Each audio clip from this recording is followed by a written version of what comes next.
بسم الله الرحمن الرحيم. اللهم صل وسلم وبارك على حبيبنا ونبينا محمد. ازيكم يا اخواتي حبايبي، عاملين ايه؟ يا رب تكونوا بخير وفي احسن الاحوال يا رب. هنا بقى بصبح عليكم. انا طبعا ما بروحش السوق، بروح بس يعني مش الجو حر وصعب، ما بقدرش اروح في الحر. فالحاج بقى بيقوم ايه، هو يتغصب يروح يعني. ده بقول لكم عنب، العنب فيه ب70 وفيه ب60، هو بيقول لي كده يعني. بس هو باين معرفش جايب منه ب70، هو بيروح بدري فبيجيب الحاجة النظيفة يعني. والطماطم بيقول لي فيه بطماطم ب15 وفيه ب10، هو جايب من أمه 15. والبطاطس بقى الناس بتلطم من البطاطس ب25 جنيه، البطاطس اللي هي بتاعة التحمير الجميلة دي. والكوسة ب10، والاتنين ب25. جايب لنا 2 كيلو كوسة من النظيفة برضو الحلوة صغيرة كده، جايب النوار بتاعها عليها لسه جاية طازة. والبرنجان ده ب10، والشطة ب10، والليمون ب10. بيقول لي في ناس برضو بتبيع الليمون ب15، وفي ناس بتبيعه ب10. والبصل الكيلو ونص ب10، البصل الأحمر الجميل ده كيلو ونص ب10. العربيات بتعدي قدام البيت بتبيعه كيلو وربع ب10، وفي السوق طبعا بيبقى مرتاح شوية. وآخر السوق بيبيعوه ب5 وب6، بس مين اللي يستنى بقى لآخر السوق؟ احنا آخرنا يعني بنيجي من السوق الساعة 7 8 بنكون استوقنا وجينا، سواءني أو الحاج يعني. الطماطم بقى جميلة، تفاح جميلة، هي ب15 جنيه، حاجة كده عسل.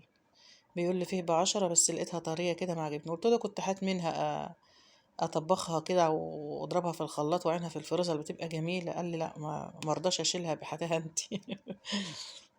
اللي هي مش فيها حاجة والله، بس يعني طرية شوية.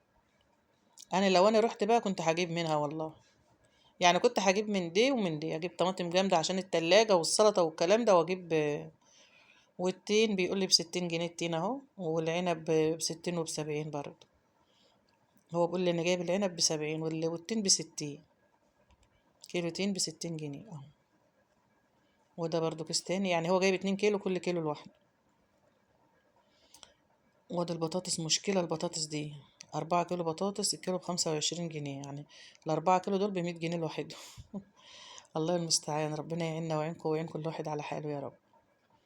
نمسك الطماطم دي بقى، انا قلت يعني اصور لكم، وبعد كده بقى ايه، همسكها بقى انقط في التلاجة شوية، وبعد كده اغسل الباقي واولع عليها على البوتاجاز، ونضربها في الخلاط ونصفيها ونعينها في الفريزر. نسيت بقى اوريكم السمك.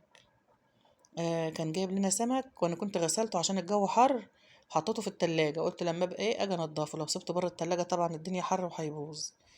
السمك اهو نضفته بعد بقى ما ستفت الطلبات، وفطرنا وظبطنا كده وعدلنا دماغنا. ورحت بقى جايبه السمك من التلاجة بقى منضفاه زي ما انتوا شايفين كده اهو.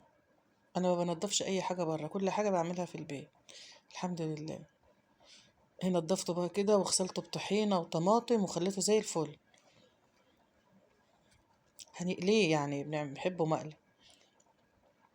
الحشوة بتاعته هي التوم، أهم حاجة التوم للسمك المقلي، توم وكمون وشطة وليمون، بس على كده.